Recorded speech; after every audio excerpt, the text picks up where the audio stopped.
Imagine having your toes eaten by a monster in the middle of the night while you sleep.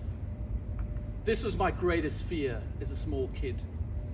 I was always worried that the tokolosh would climb up my bed with his hairy body, evil eyes, and sharp teeth and gnaw off my toes.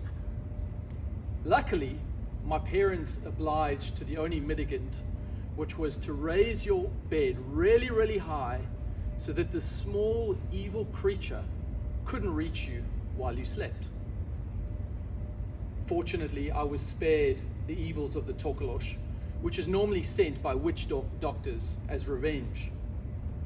But where did I come across this story? This story was a deeply African story told to me by Violet. Violet was our housekeeper and our nanny, but she was much, much more. She was a core part of my childhood. She would tell me all these beautiful African stories imbued with meaning. First about the buffalo and how in order to get through life you had to have tenacity. And the buffalo was very well known for being able to fight against lions. It helped that it had a 1,000 kilogram body, but still those lions are ferocious.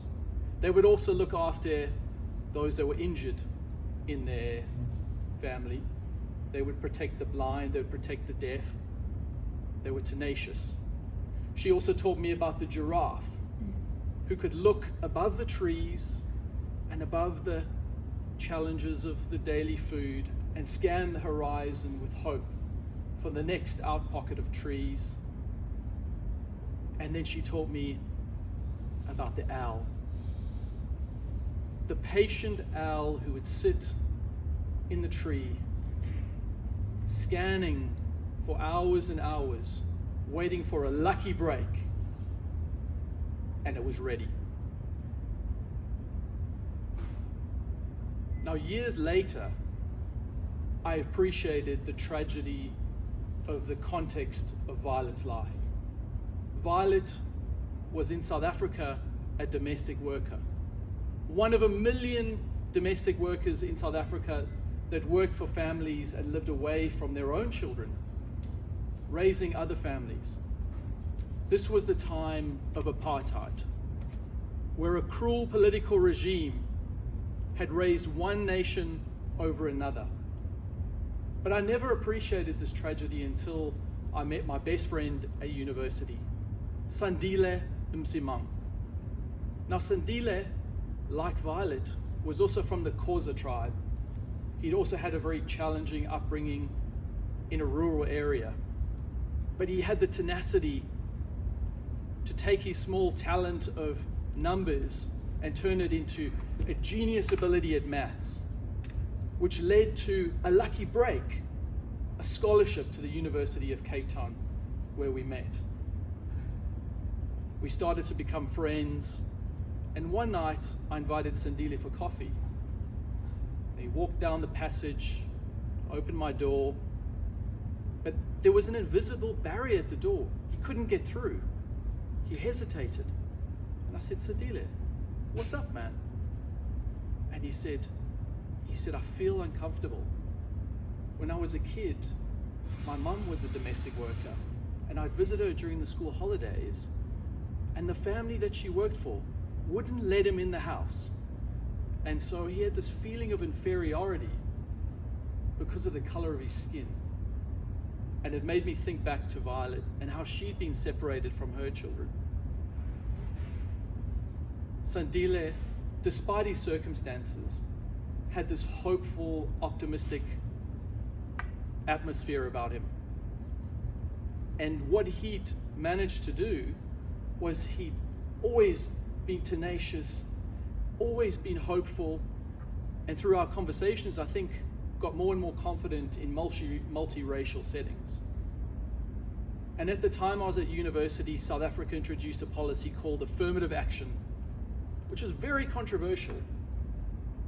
And what it meant is that to redress the imbalances of the past, priority jobs would shift to people that weren't white, so that they could address the racial imbalance. When we were graduating from university and all the companies were presenting their graduate programs, most of the programs said affirmative action candidates only. If you were white, you couldn't apply. Now, a lot of people resented that. But for Sandile, this was his lucky break. I doubt whether Goldman Sachs would have been so keen to hire him. They wouldn't have realized the phenomenal talent that he had. When he secured the role, we found out that he was getting paid 3 times more than any of us. There was some resentment around that. But I knew that Sandile's younger brothers were not able to go to university because they couldn't afford to. He used his salary at Goldman Sachs to pay for all of their educations. And ultimately, one went on to become a doctor and the other paramedic, and contributed to South Africa's future. Now, one thing Violet and Sandile had in common, besides both being from the Xhosa tribe, was their love of Nelson Mandela. Nelson Mandela was the hero that united South Africa. He was patient like the owl. He was tenacious like the buffalo. He was hopeful like the giraffe. And after 27 years in prison, in 1990 he was released. And that ultimately led to him being elected as the president of South Africa in 1994, and the start of a multiracial democracy, freedom of opportunity, equality of education, and the chance for lots of South Africans to have lucky breaks. And I think the lessons of the story of South Africa, even though it's tragic, is ultimately a hopeful one. One that shows that if you're tenacious like the buffalo, if you keep your eyes lifted like the giraffe, and if you stay patient like the owl, you too will be able to capture a lucky break.